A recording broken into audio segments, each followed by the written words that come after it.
Down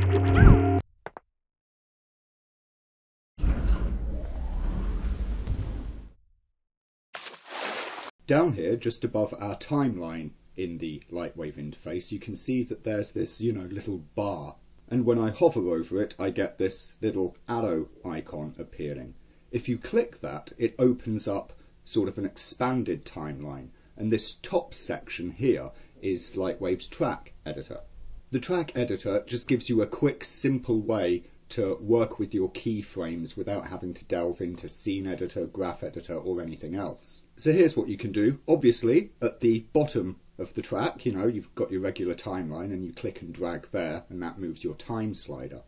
If you click and drag in the track itself, you see that you get this highlight portion, and you can select over keyframes like this, which then become highlighted with these little check marks. Once you have keys selected like this, you can then just click on any one of them and you'll see little numbers appear like that, ghosted, and drag them around in time. So if you're needing to, shift keys in time just quickly and easily whilst you're working, piece of cake with the track editor there. What you can also do is select a key or range of keys. Let me just extend my timeline to demonstrate this. So we get a couple of keys selected, and you can right click on any of them and you get a little menu here.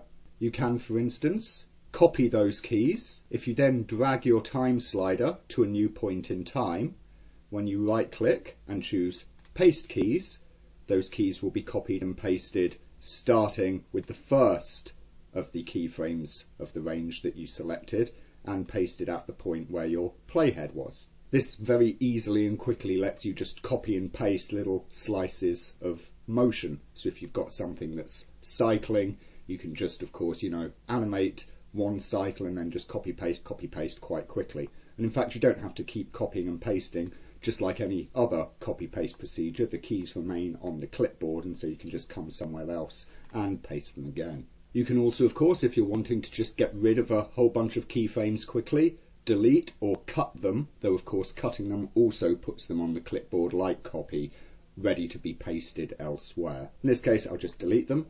Do be aware how this all works with multiple items. If you have multiple items selected here, such as I have, two cameras which have keys on the same point, which is why, of course, you see both there appearing in the track, whilst I can certainly grab those keys and, move them, and that moves them for both items, if I do a copy keys and then come out somewhere and paste those keys back in, you'll notice that only the keys for one of the items has been copy pasted to both items. This means that if you're using the track to copy paste keys for things, 2 repeat cycles or whatever else, repeat little chunks of motion, you need to do it item by item. If you do it on a multiple selection, then the last selected item's keys will be the ones that are pasted to all selected items. You can, of course, set the playhead somewhere that you want and choose Add Key. That's basically no different than hitting, the keyframe button, but notice again that just like the copy-paste keys, if you're doing it on multiple items, it will place the keyframe at the current position for one of the items only. Both items will receive the same keyframe value. Obviously, in some instances, that can be a little bit of a pain, but, of course, in other instances where you have got multiple items that you want to, quickly put to the same position, it can be, a quick, easy way of doing that. Something else that you can place in the track, as you can see on the right-click menu here, are markers. This creates this little yellow sort of semi-key, if you will. If you right-click the marker, then you get these other options for it, to delete it, to clear all markers, or set marker text. Let's, for instance, just put here frame, and you'll notice that down here at the bottom, down in the little feedback window, whenever I come to this frame, the text appears. Working like this, you can use markers throughout an animation if you need to remind yourself of what a specific key is for. Perhaps you're laying in, a hold key at the extremity of a pose or something else like that. If you want to be able to create little notes along the way to remind you what frames refer to what, then you can do that quite easily with markers like this. Also here, in the right-click menu for the track, you'll notice that you have this option for channel edit mode. When this pops up, then you can see that the key marks are turned into little red, green and blue mini stripes like this. This shows you specific placements of keys for the XYZ heading pitch bank channel, and it does it depending upon the manipulator tool that you have selected.